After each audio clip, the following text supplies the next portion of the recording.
Gente de la refrigeración y la climatización, bienvenidos. Podcast de Tecniespacio, nueva temporada. Teníamos rato que no hacíamos nada, modo podcast, que de paso era el formato original, donde iba a salir Tecniespacio. Pero bueno, los avatares del destino nos llevaron por Instagram. Ya ustedes conocen la historia, los que escucharon el primer capítulo del podcast. No hace falta que yo lo vuelva a decir. Formato podcast, yo lo he llamado así como un espacio dentro de Tecniespacio que nos permite hablar con un poquito más de libertad. Porque no tienes que estar que si acomodando, que si la camisa, que si la gorra, que si la cosa, que si para allá, que si para acá, sino que simplemente tú vas fluyendo, puedes hacerlo de la manera que tú consideres. O mejor dicho, este formato no había salido por cuestiones ajenas a mi voluntad, que es la forma más educada de decir, realmente no quise, no me dio la gana, lo que sea. Es una manera bien particular de comunicación que tenemos nosotros. No, mira, por razones ajenas a mi voluntad, entonces tú sabes, comienza a hablar cualquier cosa. Hoy vamos a hablar de R600A, cuando se sustituye por 134A, que es una clásica, o mejor dicho, un clásico que surge por allí en los grupos.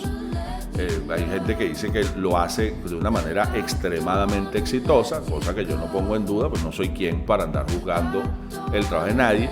Sin embargo, tanto la teoría como la práctica dicen que la cosa no es tan así. Entonces vamos a tratar de alguna manera de aportar algo en esa dirección. Esa va a ser la conversa de hoy en lo que nosotros hemos llamado Tecniespacio Podcast.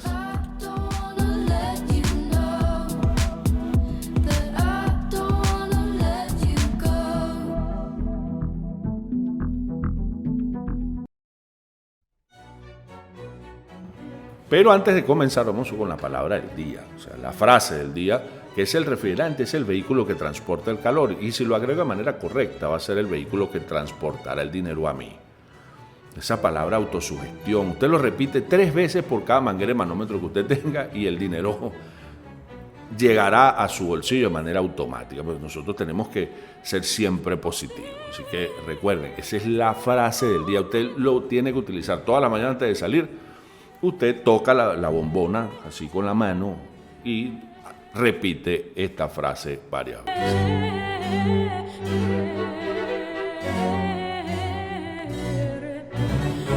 Uno de los clásicos en todos los grupos de refrigeración a los que usted pertenezca es justamente esto, que sustituyen R600A por R134A y que queda mejor. Esas son las palabras de las personas que lo hacen. No sé si es un mecanismo de autosugestión, no sé si es una forma de darse ánimo o darle ánimo a los demás.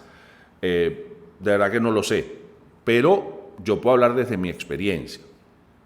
Todos los equipos que yo he visto que le han hecho ese cambio no quedan igual. De hecho, muchísimos clientes me lo han dicho: mira, me hicieron ese cambio, R600 por 134, y ya mi nevera no enfría igual, porque de hecho anteriormente yo colocaba a hacer hielo y en tantas horas ya tenía hielo, y en la actualidad ya no, tengo que dejarlo casi el doble o el triple. Bueno, y eso tiene su explicación.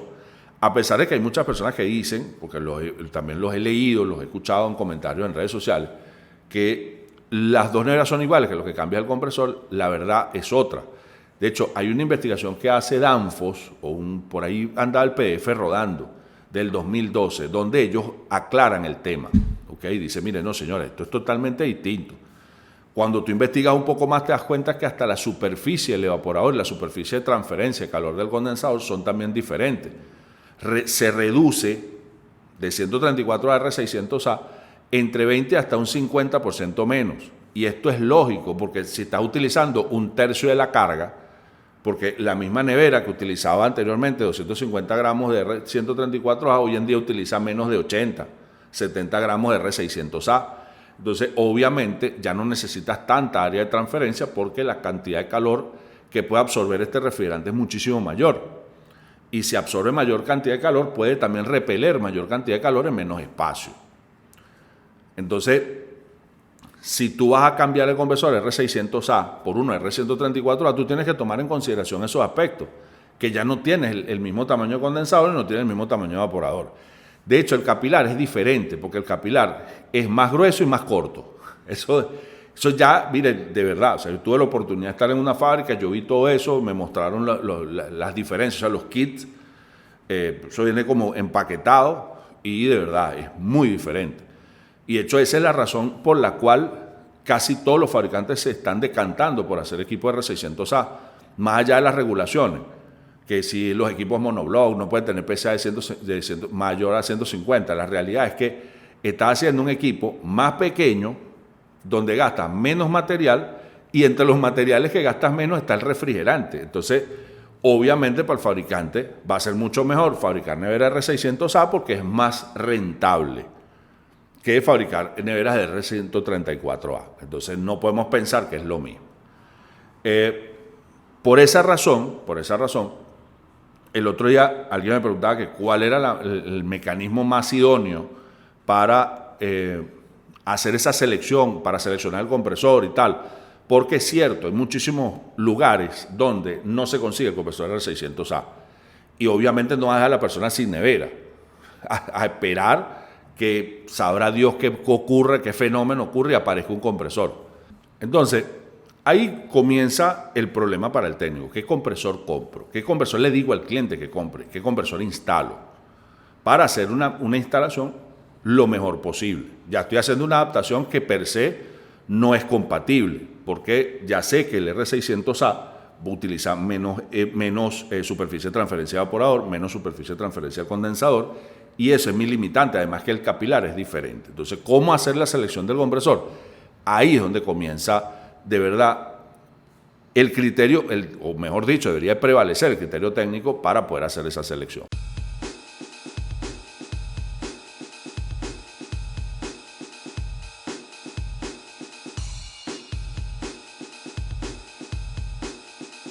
Supongamos que tenemos una nevera de 600 litros, es una nevera grande. Esa nevera en R600A utiliza un compresor de desplazamiento 14, desplazamiento 15, un compresor bien grande, pero el compresor como tal es un compresor como de 1/5. Ahora, si yo quiero sacar ese compresor y colocar uno de 134A, yo tengo que tomar como referencia es el compresor que debería llevar esa nevera de ser 134A, que sería un compresor de 1/3 de desplazamiento entre 8.5 a 9. ¿Ok? Ahora, voy a seleccionar ese compresor específicamente para esa nevera, sabiendo que el condensador es más pequeño en área de transferencia y el evaporador es más pequeño. La respuesta debería ser no. Entonces yo debería seleccionar un compresor, si bien de 1/3, pero un desplazamiento mucho menor al que debería tener originalmente. Entonces yo me iría por 1/3, desplazamiento 8, 7.8 o 1/4 más, que es un compresor de desplazamiento 7.5 en adelante. ¿Ok? ¿Por qué? Bueno, porque como tengo menos área de transferencia, yo no puedo desplazar el mismo volumen de refrigerante, porque de lo contrario la presión por descarga va a ser muy alta y la temperatura de mi compresor se va a elevar, que es lo que le pasa a la mayoría de quienes hacen este cambio de manera directa. Muchos de los que me están escuchando estarán pensando y dirán, cuye, con razón me pasó esto en tal sitio, con razón me pasó aquello en tal sitio. Lo mismo pasaría, si necesito un compresor de 1/4, yo colocaría un compresor de 1/5. Si necesito un compresor de 1/5, yo colocaría un compresor de 1/6. ¿Ok? Y cambiaría mi capilar basándome en ¿qué? En los BTU. En los BTU que me va a entregar este nuevo compresor. Utilizo mi software, puede ser Capcel, DanCap, que son para mí los más fiables, y hago la selección de mi capilar de acuerdo a ese parámetro. Entonces, ¿qué hago? Monitoreo tanto la presión de succión como la presión de descarga. ¿Para qué? Para medir mi subenfriamiento. Mi subenfriamiento, yo particularmente no recomiendo en nevera un subenfriamiento por encima de 5. Y evidentemente mi sobrecalentamiento siempre va a ser alto. Pero monitoreo sobre todo la temperatura de descarga. ¿Para qué? Bueno, para yo garantizar que la temperatura interna de mi compresor no se me eleve tanto, porque si no, de lo contrario, mi compresor va a durar menos. Eso es lo que yo haría en ese caso extremo, donde no consigo el compresor original, pues no consigo el compresor R600A, que eso está cambiando bastante. De hecho, he visto muchísimas tiendas que ya tienen compresor R600A disponible. O sea, evidentemente, el criterio de selección debe ser primero el original. No consigo el original, bueno, me voy por un sustituto, pero ese sustituto tiene que ser basado en ¿qué? Bueno, un criterio técnico correcto. Porque no se puede basar meramente en la experiencia cuando estás hablando de un producto que es desarrollado a través de una ingeniería que tiene un montón de cosas que nosotros, en términos generales, nosotros no lo manejamos. Nosotros trabajamos con productos terminados.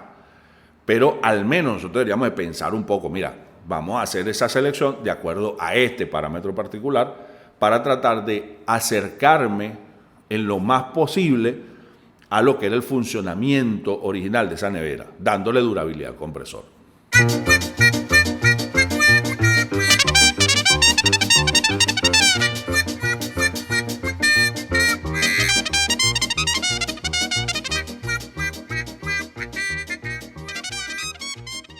Que si las neveras R600A son buenas o malas, yo creo que sale del grupo, o sea, ese comentario. ¿Por qué? Bueno, porque solamente el año pasado se vendieron más de 100 millones de neveras.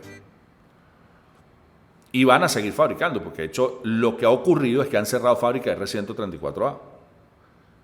Entonces, ¿qué nos corresponde a nosotros? Bueno, sencillamente adaptarnos.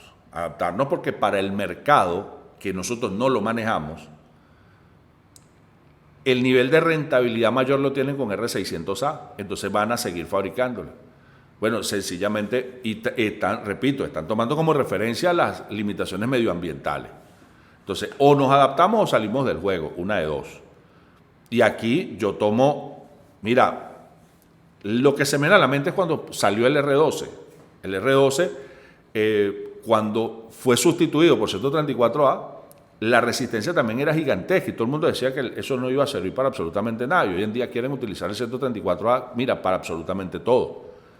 ¿Por qué? Porque después que te adaptas, después que te das cuenta la facilidad, lo rápido, etcétera, que tiene este refrigerante, obviamente se te va a olvidar el 134A. Entonces, repito, buena o mala, nuestro trabajo sería ponerla en funcionamiento. ¿En qué condiciones? En las mejores condiciones que nosotros podemos ofrecerle a nuestros queridos clientes. Del resto, son comentarios para ganarse un like a través de redes sociales o simplemente para que te vean diferente quienes están a tu alrededor, en ese mundo imaginario, porque no es tangible, como es el de los grupos de redes sociales. Así que, nada, esto es simplemente un tips. Yo no estoy mandando a nadie a cambiar compresores de R600A por R134A, porque para mí no tiene sentido. Para mí, para Kai Stenbjörn, cambiarlo sería como quitarle el motor a tu carro y amarrarle 2 caballos. Una cosa así. Pero bueno, en los casos donde no tienes otra alternativa, ahí te doy ese tips para que lo pienses. Así que espero que sea de su ayuda o que haya sido de su agrado el capítulo de hoy. La idea simplemente es la de contribuir y colaborar con el mundo de la refrigeración y la climatización y devolverlo al mundo de la profesionalización, como debe ser. Esto, señores, se llama Tenía Espacio. Este es el podcast. No me acuerdo ni siquiera qué temporada vamos del podcast. Un gran abrazo. Hasta la próxima.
Recuerden siempre que Tecniespacio está por todas las redes sociales como @Tecniespacio. Así que no olviden de seguirnos y sobre todo compartir esta información, porque en la medida que ustedes más compartan y comenten, mayor va a ser la difusión de todo esto. Así que muchísimas gracias.